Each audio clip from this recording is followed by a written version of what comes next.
So a quick one now.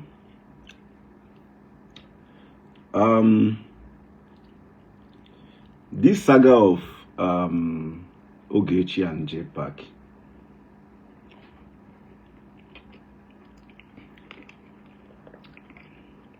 You know,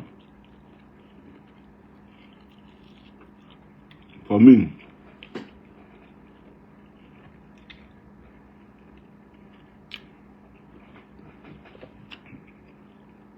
ekwesịghịzi na-akọ akụkọ a.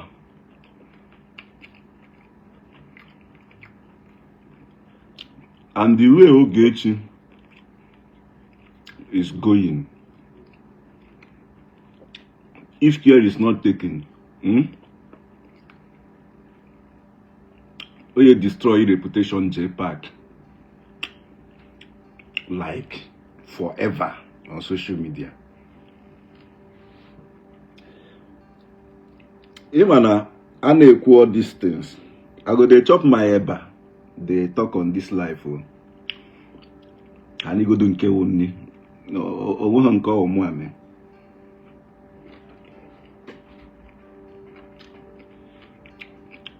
Even I dey all those things.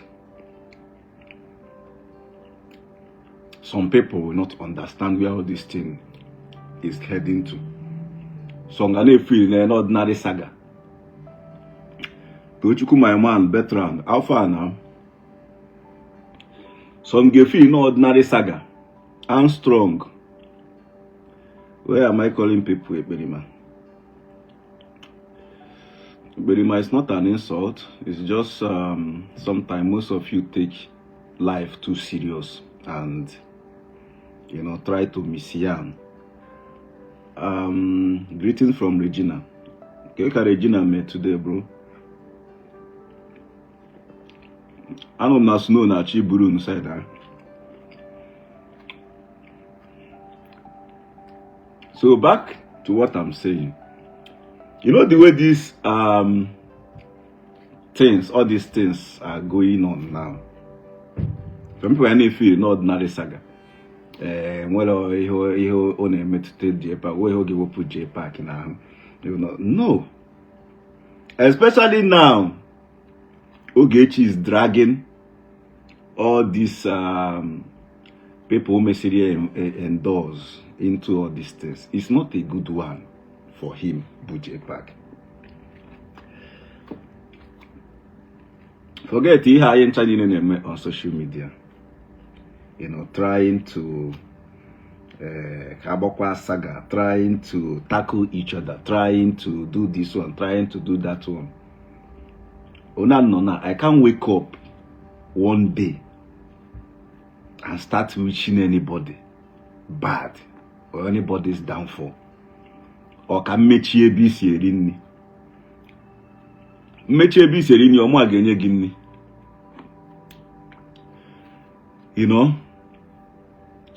Forget here in China, we go agree and disagree, do this one, do that one. Naga. But somebody like me, man no kata now, put on Facebook or put in person like this, somebody choka wish very bad or name very anyofu. Somebody like you always focus on my hustle. If you are doing yours, you are winning. Good, glory be to God. If I'm doing mine and I'm winning, good, glory be to God. It doesn't stop the fact that we won on a very good day. Agree and disagree. But I can't just come out. Nji maka maybe ne nwa dibia. Or maybe na awumonyo ke wuronyo omenala. Njiri makia sino nega na noze ka nda ka wish we give bad ka da or something. Like we can do our argument, normal argument, deal with ourselves, even drag ourselves, but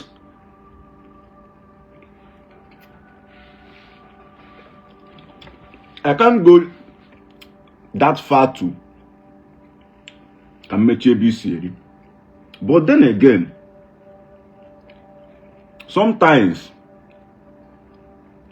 people get see akwage. Wage kwapo nonsense n'anya. Kwage shi na wall self. You will be forced to react to some extent. Now, what am I trying to say? This whole thing be the go like play. I need me on Naga. On that result, okay, you jpac, I apologize. Simple apology will not take anything away from you. Nehas Gikwechiri. No way ho wopugina. Tony Zurike, you need my number. Write me on DM, but I hope it's for important something. Because if it's for ordinary something, I know they reply messages. So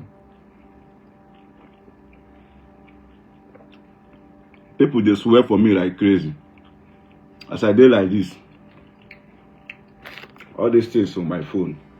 One, I like car 1, car 2. I tell them we say WhatsApp. I show you on replied message in a team. So because I would always get chance to do all those things. But I test you my number though. So what am I trying to say? Simple apology would have saved all this mess from jpac. Simple, okay, yeah, sorry. It's not offending by posting your late father's picture on Facebook. Sorry. Life goes on. It won't take anything away from you. Especially, okay, man, I have. Also go from normal saga. Now, Basini also would have tried all your possible means to stop it and move on. Forget the ending again. The thing is that I could be Odoguzoro. I will call you later. I'm your miscom, but I will call you later. The thing is that if for some of you on this Facebook, now your fans and followers go kill you.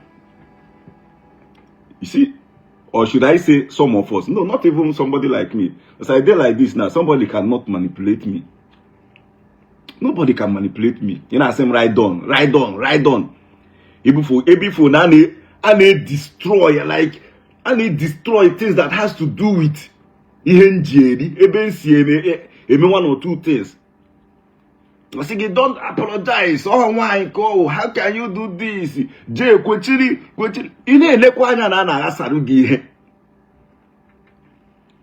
You know, all those people now asking Kwechiri, apologize, Kona. This one, that one.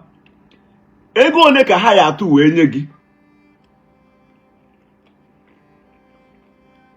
More these people need endorsement deal. Mata bikoere kusi nyegia. Jego akanda go kwa. Because I came to Facebook this morning, I was seeing a lot of things, you know, about you, and they go on the work man effort to go. Imana ifoko up. The Buddhism mad, if I should say it.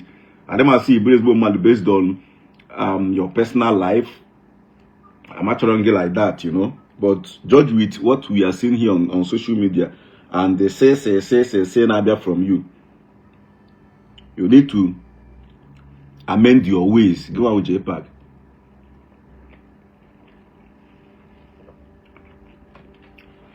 So you may go to the extent that people are mago.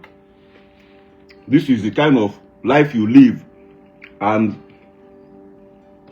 ihe obuho onye izikuru, onye ebokuru, onye tokuru. Who go see that there is atom of truth on it. Tell them I say my violence. area on violence we bear this morning. I'm just trying to be fair and you know, make this video, if I should put it that way. Because now, all these things now, of which I'm not blaming Ogechi. I'm not also blaming jpac.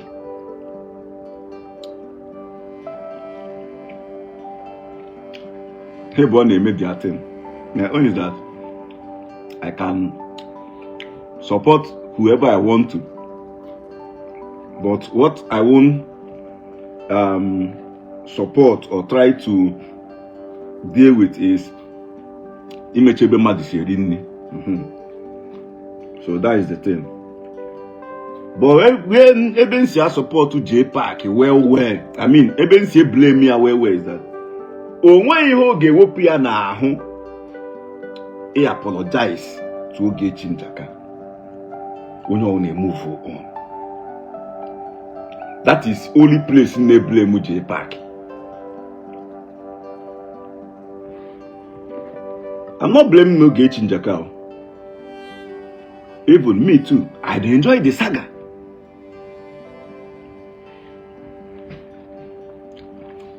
What will be my own? I enjoy saga. After all, who live by saga must be sagad. Whoever that live by saga on a very good day must be sagad. You know? But even though when I feel you jpac recently, from that video that's where I started feeling some pity for him. Cap good knock at me on the wine or for my wedding or for no rest of mind. Then Ukua na bago na ba ise ebe na okusi ba na emetute aka o metu ebe okusi metu aka. One of the people who get endorsement asked you to apologize.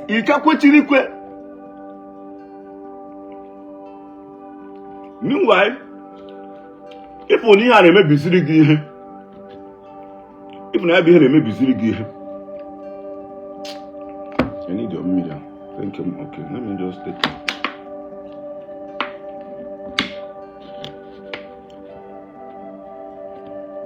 He said he's an Igbo man. He can't apologize to a woman. I had most of our Igbo men. You see this too much, I be Igbo man, I won't apologize. Now he go buy many of us. That is just the fact. That apology will never, I can never take anything away from jpac. As far as I'm concerned. You see that apology? Okay, Adam, sorry. Let's move on. Like, even though I don't want to do it directly, you do it the other way. At least, man, okay, I just forget all those things. Let's move on. At least for the sake of some Eboku and Agazina and Kagafego saga. The man is not stopping at any time. Unless more decide on her own. Oh, you know, no be today. No guy who since 2018, 2019, if I'm not mistaken. You know, when they were a master degree in terms of saga, we are taking Google. Okay.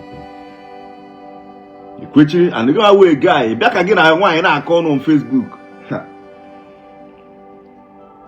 It's not making any sense.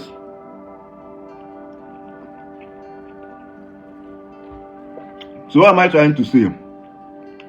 jpac anywhere belly face. Apologize and move on for your own good. I know why I'm saying this thing. Because the man maybe in the big men now, phone, Haza, for the meantime. If on a phone has if you ain't gonna hack up, obi the kwa. Aboko has his zagi this year. Can you be doing a zagi from next year? Aboko next is zagi next year. Can you be zagi next 2 years? Even if I turn hand and nebugi 70% attention. After all these things going forward, oh, and can you get 30% attention? The man only forget. But God is watching us. Forgive and let go. Love leads. I can't spoil anyone's name or business because of hate or saga. Exactly the same thing I'm saying. My purpose of doing this video. But when you're not in your aka, and one of the things he gave bunde by or gave some people wear maka. Oda nona, aka nama, and don't win the namaka. Obama didn't yama. Oh, only way my aka bujiega hijima onya. You see, as I did like this, and they can stop on moving command that do me quick, and they no burn your papa way to intimidate me. Manu daka na mam dem madu. And don't wo den dem na hana amaka. And before Maga come addition anom na my right, and I have everything to counter whatever that I have to do with you.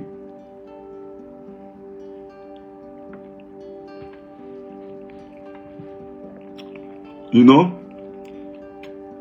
Oh, when they who in this life, in haka, he would you see Gaka Hemaha? It's an adage. You can't put up a man, no go and you lose. Just like the post I made last time. I one thing with Facebook people is that when you are trying to pass a message, or maybe how much he put today is a nice thing or is a good one, but maybe only one of the lines that didn't go well with them or that didn't suit their mentality or ideology. Nkaka hage jidaka, eba haga abodoko, ji rubbish or judge everything, all the senses, all the point in making at that particular message he pass there. The post to make it, I started with bring your nyash. You can see that thing say you go they talk with 3, something like that. But and at the end of that write-up, Agwamia Jay can make that post actually. You don't fight with whoever that has nothing to lose. You see in this life, Iga no katacho ichoni ya nusogu. Obronyi manu when ata iho ge lose. No gwa, no game wa ge lose. You don't fight with such people. Secondly, oboro ihe niile ka nwoke na-ekwechiri. Like generally, let me generalize it now. Vice versa. Oboro ihe niile ka ị ga-ekwechiri. O nwere ihe ga-esi eru nwanne. Ijiri idea mia. Ijiri idea nari ezigbo nari. Because mana anu mana ata ichika wonta. You say if you go to that moment, you say go do some certain things. If I turn a chohi bekwa na ha ijiri indirect way, ina ha ekwata ahu ina anu azu, ina ha ina ana azu, ina ha ina ana azu. Before you know it, you narrow from that sin. Obro he ine ke ya puti kwechiri. If I do am like this, Chineke bomoko. If I make this, Chineke menka. It can never happen. Yeah? With some people, you may lose. Na munike. And like ana asage. You know me. Ka people garese. You know, you have problems. Some of them they buy in. Now, young jpac. Or now about saga. You know, he blocked me. I don't know the reason why he blocked me. I don't know. I just noticed on one of his pages anyways. I don't know the reason why But I believe no gaho game piawade the first time, I think last 3 months ago, if I'm not mistaken. I think then should be last 3 months ago. Game piawade azo. I believe no ga call block. But when I block, I no go no. Unless na only hand you about you, Njeka Ncheki page. Also, I might have the page on a page got the happen money only have block go. So I do the man we another now. So I tried to check his page or one or the show. Can notice he not block on that page. Maybe I don't know if he actually blocked me. I've been a network. I don't know, but the other of his page, I'm still seeing the post once in a while. You know. But what am I trying to say? Since he had in an name. Nwoke a concentrate or that concentrate is it happen here na one thing with me mfu onye na pass through something I don't know mfu onye ihe na-enye nsogbu I don't know ana m eji anya ime mmụọ wee nyopu onye ahụ I guess na meku eri ka m na-eri ofe m ajụcha n'onye jpac gbazienu saga ọ naghị agbakwuzi saga ngwa mezienu normal video ọ naghị eme muzi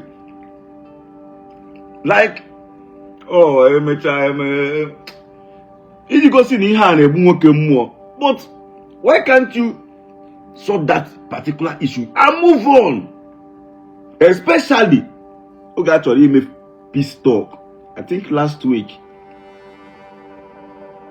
Why not grab for that opportunity?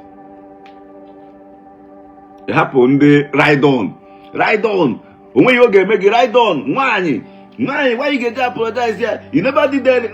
Comment one on 4. If jpac ever apologize to Okeke Njaka, I will unfollow jpac and block him. I say to myself, last now go kill jpac. You see those people?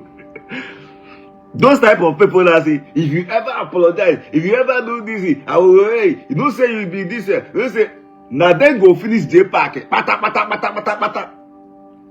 Because how they try her, when you own an apple beer, yes, you go for egusi, the sap with like a co-op ma. Meta on dinke, when why no. Yeah, that go to wine, tari go to self, that is the water. Give a call ya, and this is on soggy. The thing is that some people never understand this Facebook of a thing. Obamake ya rapta, Obamake ya na ride on. He push your charm, ride the child on, no way back again. Or ham nishi. Gain on. It's not as if I don't have my own opinion. I always have my opinion and I always stand on it. And whatever I'm putting out on Facebook, I'll make it sure. Now I'm put. And I know how to do my thing. But if this one, that one, yeah, they make una mina fans and friends and supporters. Una mina, a lot of folk are in a treat of social media within ourselves. You might be hearing on social media. A lot of folk are in a treat of social media. You shouldn't have done it this way. You should have done it this way. You shouldn't have done it, do it that. Like, upon everything on effort. You quit it in name. Hapo ya gas, haseba. Una no na onwezi ho na ga apotakwo on Facebook na kesi m no get shake him. Somebody like me. You know? You have case it destroy things about you. You quit it. Okay, I want to say something. I saw a video. Allah say, they will bring Ogechi back to Nigeria. They will arrest and bring Ogechi back to Nigeria. Says who? You think it's easy? Unu feel it not easy. All those ones that say, Oko Basaro, people in your endorsement.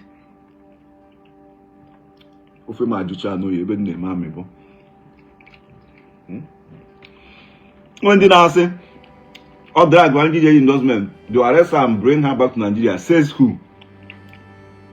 You guys thought it's easy. It also no ogechi arrest like that.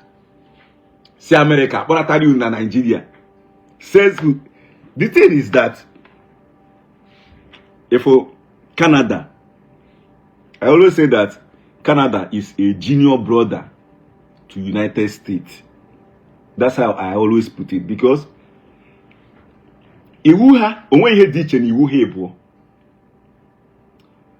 the system when it has a or just maybe 1 or 2% difference ka US and Canada mehe man na these two countries and they will hand everything.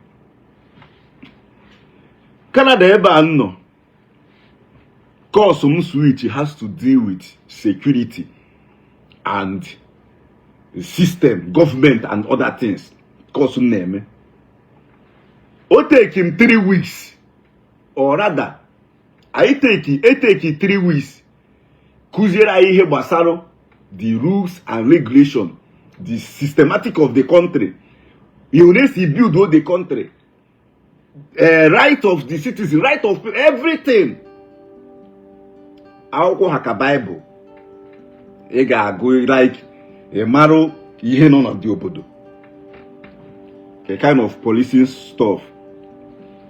That's what I'm into here. Country like US, okay. Let me be using Canada as a case study. If a country like Canada, abure ban at the port of Madi anyhow. If you before the port working oboda, he got commit with I gave me a lot of evidence, and I gave me a lot of procedures, and he gave me your lawyer, he gave me your right, like every I just and when I mean he already at the port was and then me here. Eba mba. Instead, ha ga-eji fine iwu pịawa gaazụ. If you ebe a, ọ kara ha mma na ha daga nha, ị ga-akwụ ụgwọ like this, i kwete na ọ na-eme than they just push you out.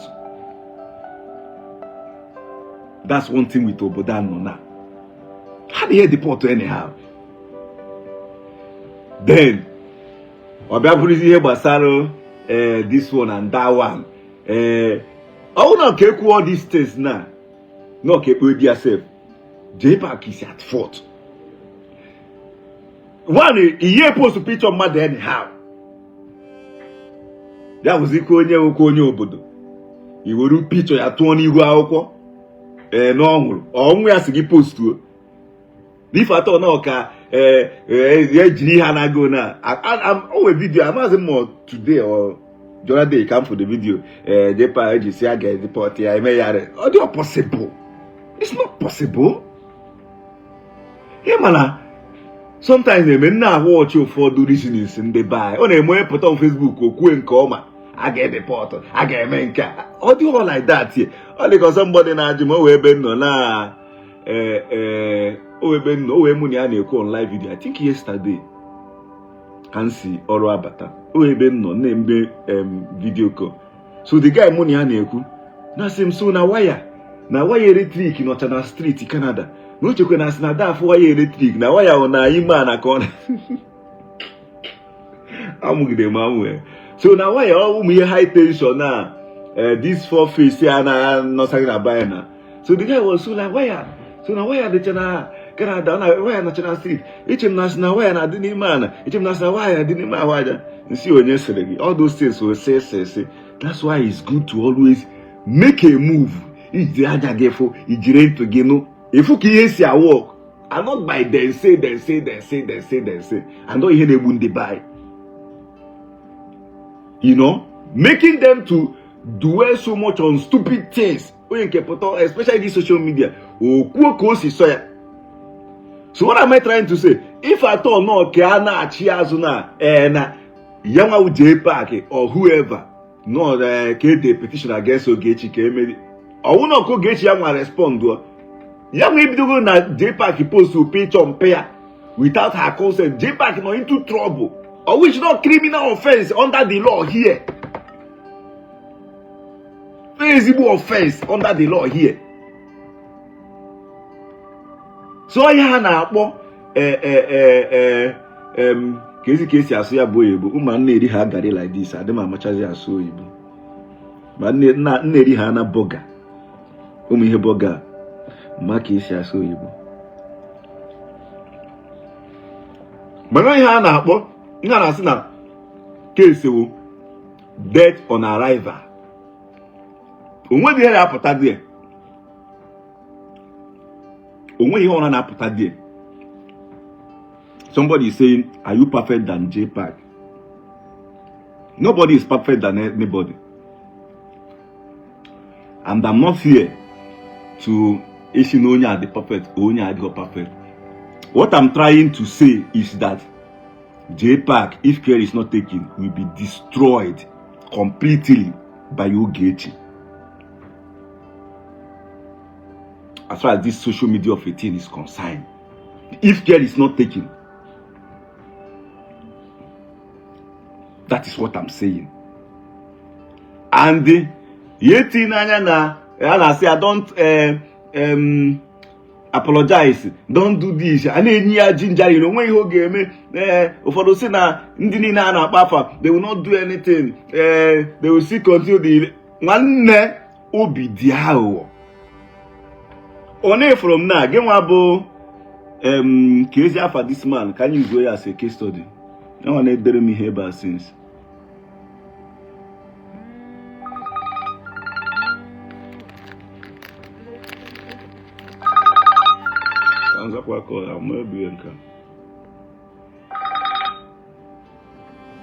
Hello?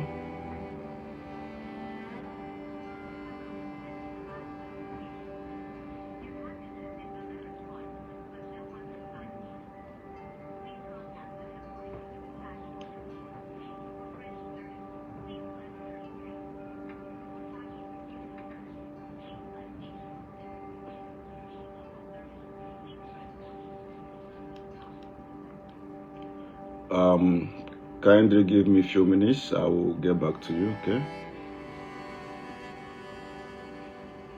All right. No, I'm a little busy right now. I'll call you back. All right, you too. Bye.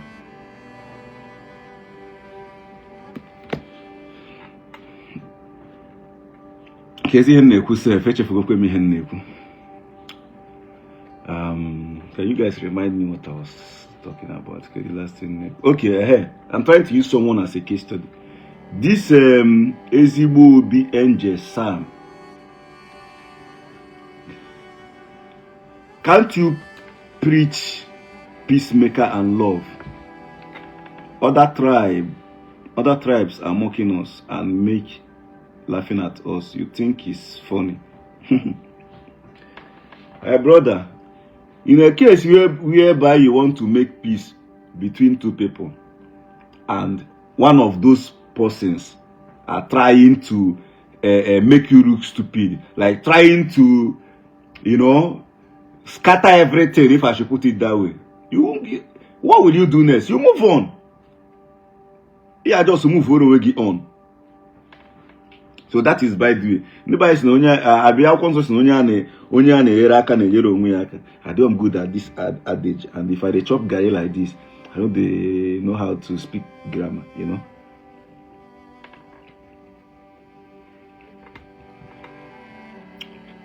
What I'm trying to say, you will be Obi Angel Sam.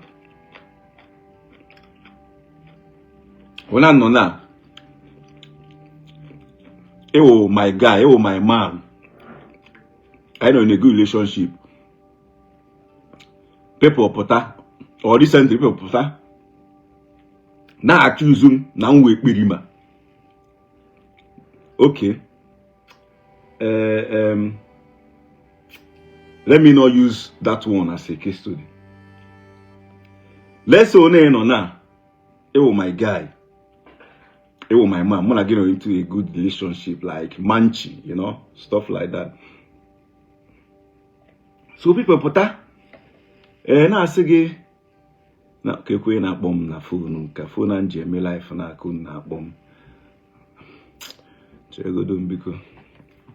So people pụtara na-asị gị na nụna na nna-ata nwunye mmadụ na ihe nna-ata nwunye mmadụ adịrọ tu anaghị eke ya na anwụ takasị na ana m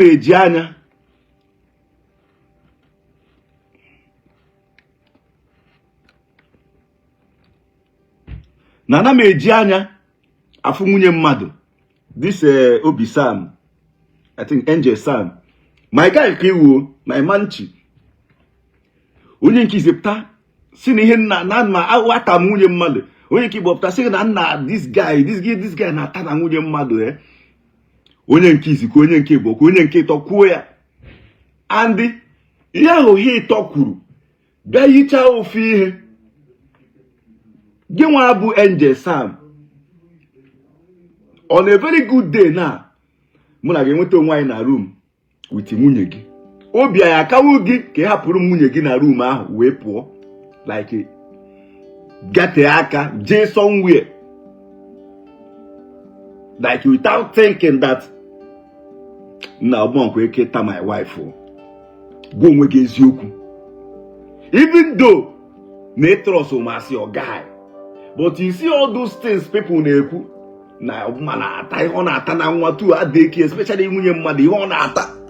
There is no way ị ga-achọ ka ị take such risk. Or they are possible. It's not possible. Because ihe obi gị anaga na this guy Okeke ta my wife. This guy Okeke ta my wife.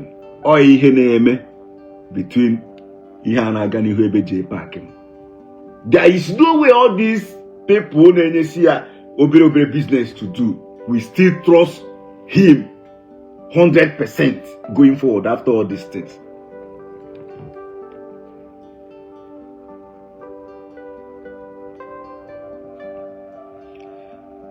You know?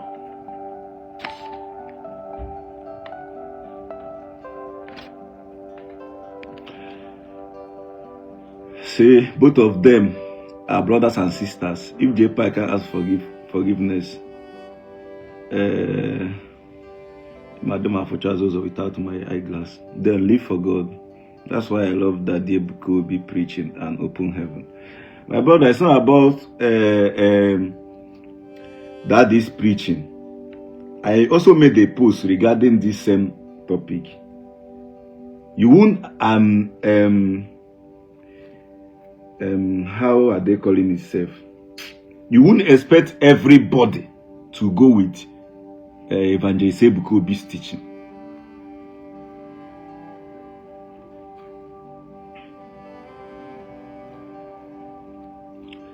You wouldn't expect everybody to go with Evangelist Ebuka Obi's preaching.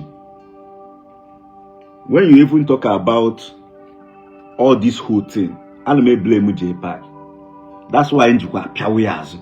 Because I want him. After Ko fell out of favor with Taco. Guy, move on. Guy, move on. Okwechi.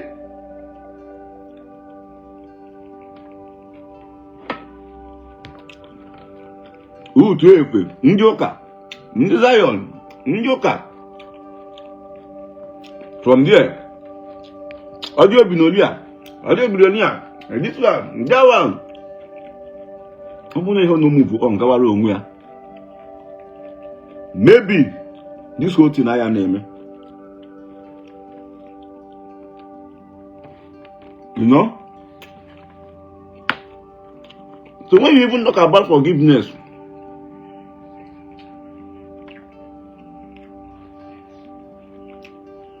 they try to make it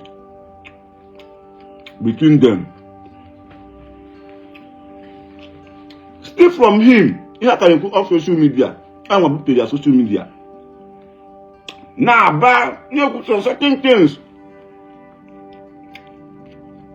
The same thing I pointed out to him, no name. Too much of you know? So you can't force people to forgive you. You can't force someone to forgive you. It's just like You see, forgiveness on our best sincerely. And before you forgive woman, you able to forgive woman. Ona no na. It's hard. Ka muna madi na-enwe the kind of issue na. And you forgive you. The person na-eme ka mmaro. No way him me na mbu an animal. One. You must calm down, no. If you don't want to calm down, especially ebe mana, I have nothing to lose. Muna gege agbe agbaru ya n'isi, which is what Oge is doing. That is what Oge is doing. But jpac failed to understand that no ya want to lose. If I thought Ufi no na he lose, but no ya want ka this whole thing like nemebiri.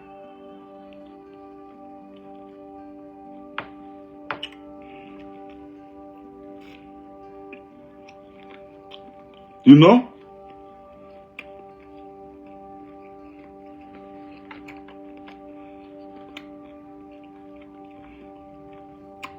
Obu no onye ma ihe. Oge ha chọrọ imerụ ha TikTok n'azụ of social media. Ihe plan nke edozi ha den oge pụta. Ọ na ya nye setụgo n'onwe ha. Ihe do nwa afọ fere nwanne nwoke ka ọ.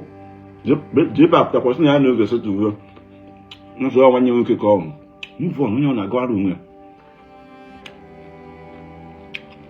Okechiri. I didn't stubborn.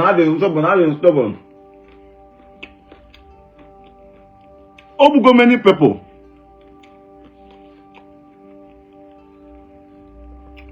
When they before I realized that mistake, or they go hard too late.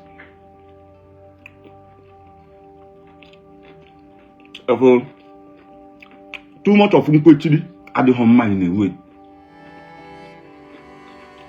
Sometimes you gotta be right, you gotta call on your right too. When one day you check all those things, you get this number.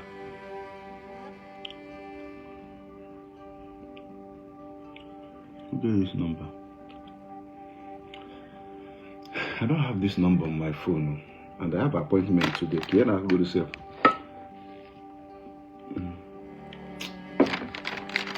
But I can't go to life because I cannot walk. And sometimes in life, also the owner, they know you're right. If you na iha na emu na, no go make ka asali ihe nwanne. Have good ihe right ga. Save good that situation, save good that moment. Move on. Because the more in equity, the more gonna ask again.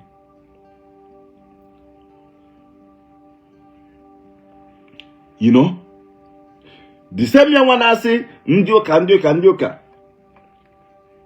Ne make we hokite. Ne make we yeah. That is not even the purpose I'm here.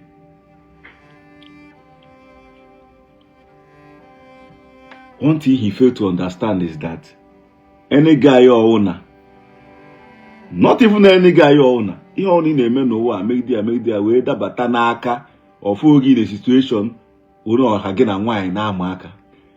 One day, use your own embassy. Okay, man, again, I will keep the game maraka. Dangena, wine, a marker. Wine. Ha! Hey! It's better for you and your fellow guy to agree and disagree. Threaten yourselves than a female. See those genders? Get your guy bad guy, this and that. Maybe it's your one nature when your phone, boy, you pick your son now. Oh, you go to Zagi call of mouth.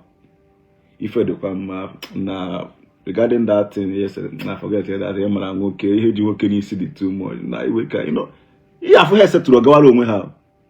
You cooking, but turn back. I will one or two. Finish. I will go from there. But why? Ah! If care is not taken, oge bugi ngo barage. Oge ha ga to I'm talking with life experience because ona no na afu agumanya. Ebe mgbago in life o tere aka. Afugo many things ka na agba n'ụzọ in life till this stage no. So that's why sometimes when I talk, I'm talking with experience. What thing we do? You don't know what you wanna do. ST love, they ask what you wanna do. Women, fear who no fear women. No.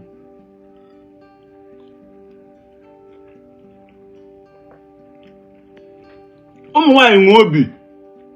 Then at America here.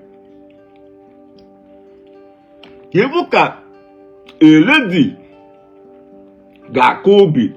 Kwechiri government achụpụ nwoke nwe ụnọ government achụpụ ya n'iro ọ na-akwụgharị nwanyị ekwechiri na dị ụlọ wite ụmụazị nwanyị ọkwa the guy mere akwụkwọ si be anyị kpọgote nwanyị. I don't want to say that na females say her conscience. I don't want to make that statement. Yeah, because if I say many people will misunderstand it or misunderstood it, you know, I don't want to make that point. But what am I trying to say? Why get mobi? Piawa gazu to be like I don't want to deviate from what I'm talking about, but I've seen a lot of things here. From why mobi? If you nwoke for no gbadago ya afebe a man chụwago not 50-60 na bakwa ka ụmụazị ibo achụpụrụ ya n'iro n'ụlọ ya o because ebe ụmụ nwaanyị nwere right, ụmụ nwaanyị ka ụmụ nwoke wee nwee right here na ọ nke nwaanyị na-ekwu ka ha ga-ege dan nke nwoke ya ekwu ụmụ nwaanyị onye ọ ga-abụ obi a ga-ekwe di ya sef yefuka those things achọpụ nwoke nọ n'iro ege ya ekwechiri n'ụlọ na-akụ na-aga you but nwaanyị ka ya abịa ka gị na nwaanyị na-amụ aka nke gị agwụgo as a guy. So my man Jay, do the needful. Help all this gingery now from the Facebook. Ndị onwe fenemo ndị feel ha na-anụchite ego ọgụ. Ọsọkwa ya hụ na mmadụ 100 na-anụchite ego ọgụ. Ifuru ihe niile ahụ oge na-ekwu. Ọ na-aghasa gị if you don't know. Ọ na-emebiri gị ihe. So the area you try to fix things, sort yourself with her and move on. Be better for you. Because Ebon head into Kita.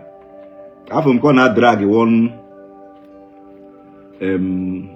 Kezia for herself. I can't remember their name now. Business here involved in all these things in Aga. Yes, most of them game after the contract again Haji, they won't renew it. Hamia. After the contract, they won't renew it. Hamia. Especially in Ghana, I see no onye nwoke ite, onye ike a, onye amenke a, onye amenke a, onye emenke nwanne. And the other na chi make emalu J. Or people know on social media.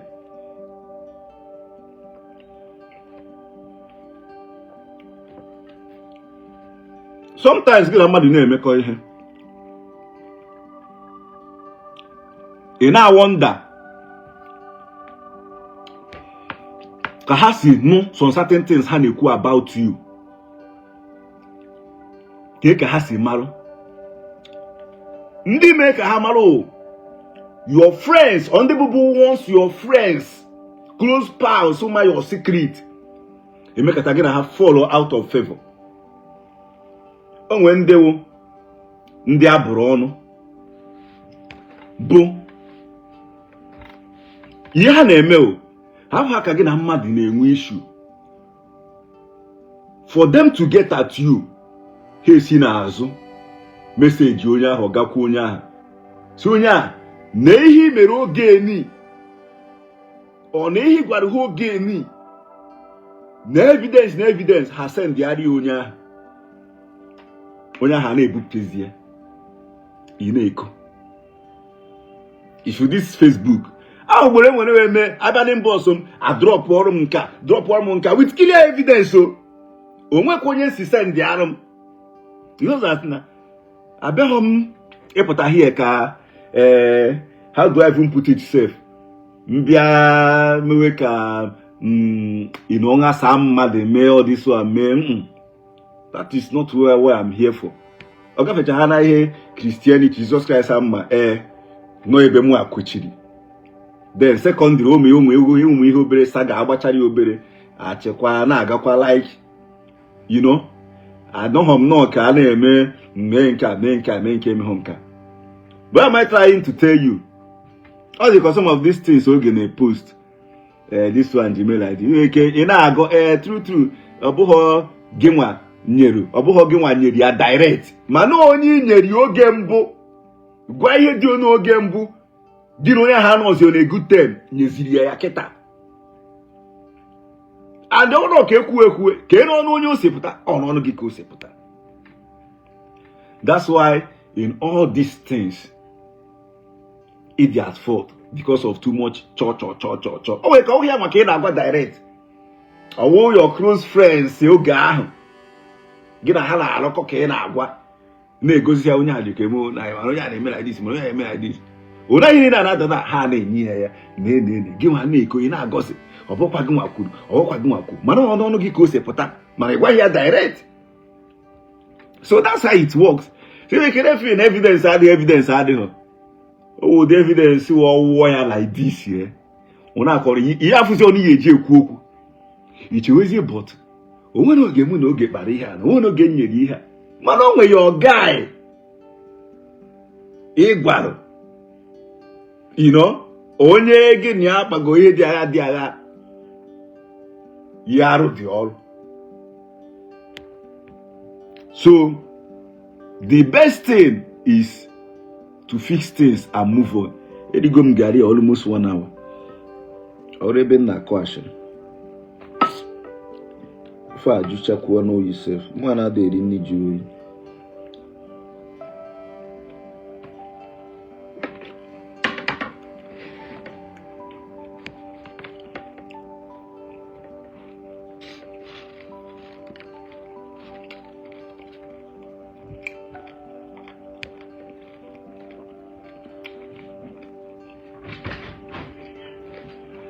So the only thing is find a way. Fix all this misunderstanding and move on.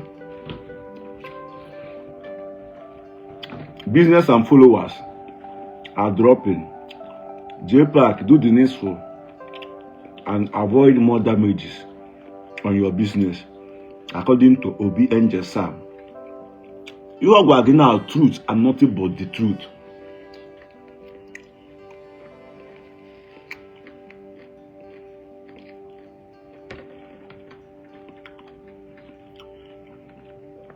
Oga, you are looking for Facebook money, although you have no evidence. JPAC will never beg her. Now these people, this type of people, they go finish JPAC. Bata. Na-ekwu okwu ya. One look for Facebook money.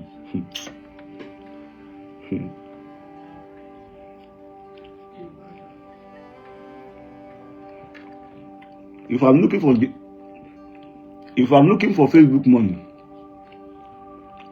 you think somebody like me don't know what I'll be doing on this Facebook? I will not hear on feed from Facebook. Yet the post these days, listen, you the post once in a day. Sometimes write up. Or see Facebook money.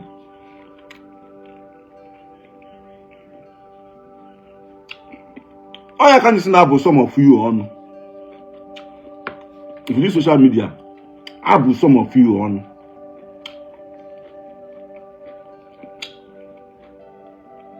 Me, I'm looking for Facebook money.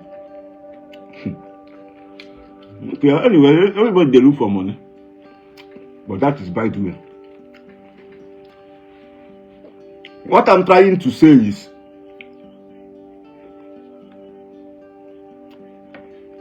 at this stage, what jpac should be thinking, or you his advisors, what you should be thinking, only the right and we not the right. Let us just do the needful, or let him do the needful rather, and save his business.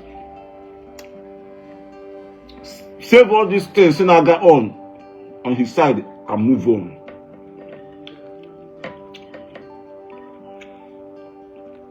If I thought that you could do wrong or right, yeah, I'm going to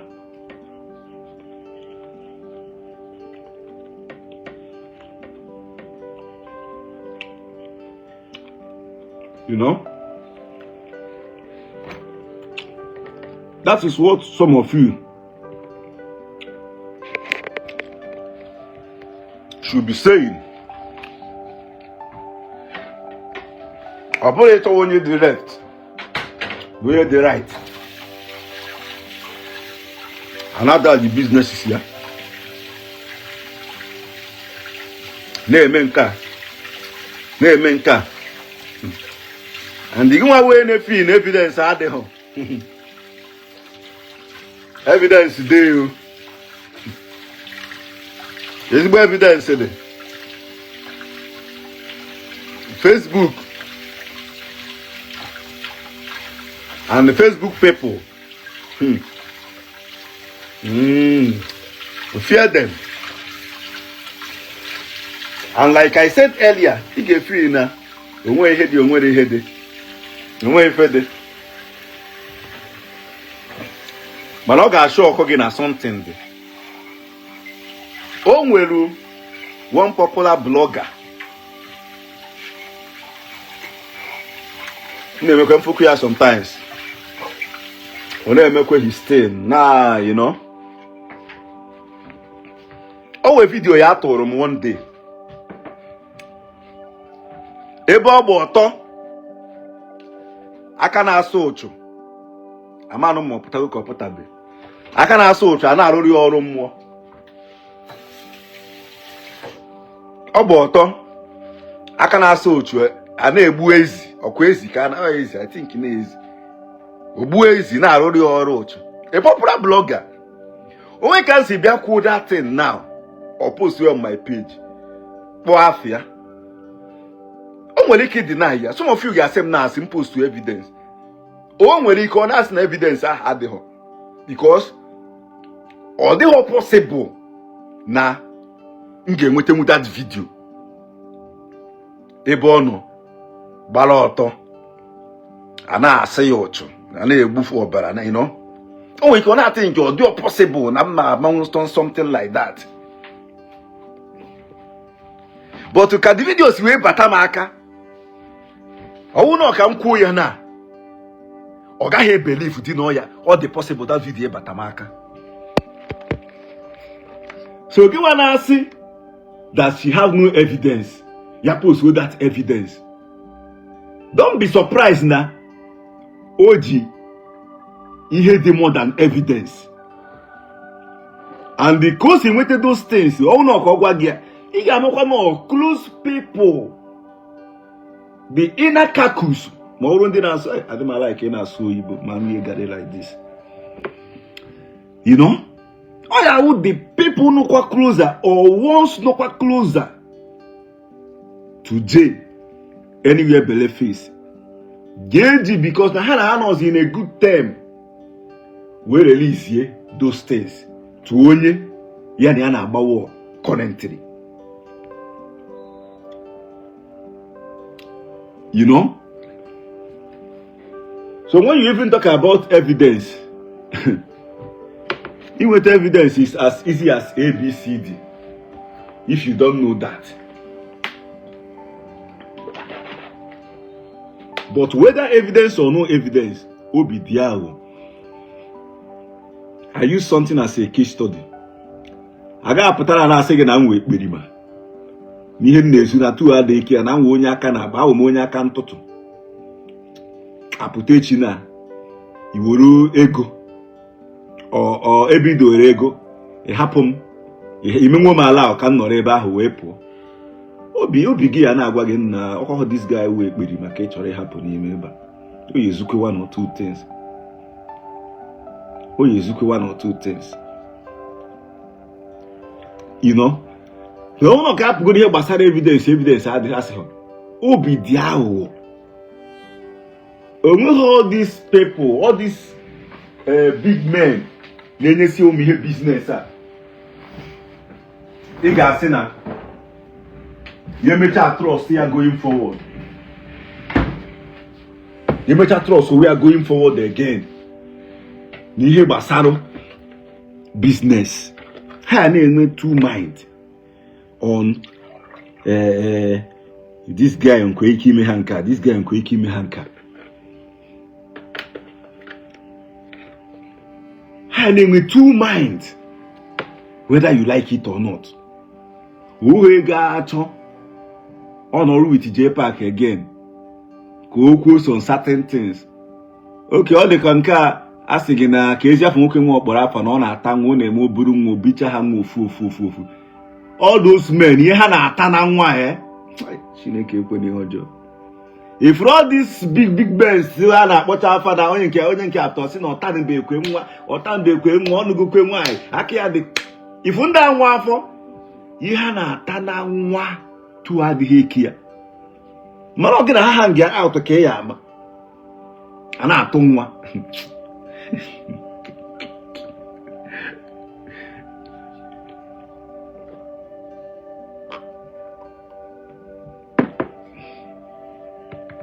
You know, there is no smoke without fire, as far as I'm concerned.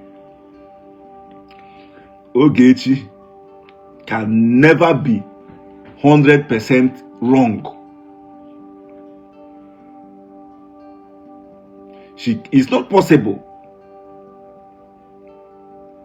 Nor the 100% wrong. There must be atom of truth in all these things. Because anywhere belly face, cho, they are not too much.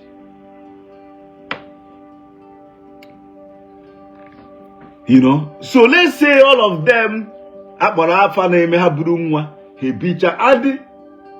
enough, that is the life. Oge can be very active in entertainment. I'm a moge.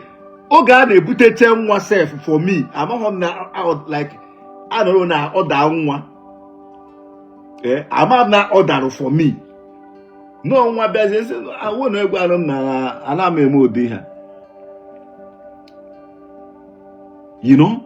I'm go move no we one certain time. Kizi afa hotel herself. I lodge e buy je shoot. Kan gare na akpa fo enche na akpa favor. I order nwa. Amaze me no ka hade. In fact, I don't know what happened, sha. And I'm man abia buruko ofu nwa se na nke ahụ nke oboma se wie nwa gi na onye. You know, ụmụazị abụọ nọrọ ma nature. Because gbasara na ata ụmụ tata anyhow. Ahụ mo na ata. It's as if now I'm sent to, you know, then when I make no kwa itakwa by kunkum. You know, I tachalokwa by kunkum. That was then. But Ademata Monday Umu Heron Saga. Atanu be me before in life because one mother does so, you know. Let me not go that way. But what am I trying to say? All the lifestyle. I be a boom we BCA like you know. So let's say that most of them name all these things now. There is no way Ka mee ihe tanwe ebe jpac no again in life. There is no way. It's not possible. John Rose, happy birthday. I say he's 35 years. I said the other request, let me invite you. Somebody said I should invite him. Okay. Somebody said me if you want me to invite you, send me a request. I can invite you. I don't even know why I'm laughing. Trying to add you now. Though I will be leaving anytime soon. Because I got to go late here, but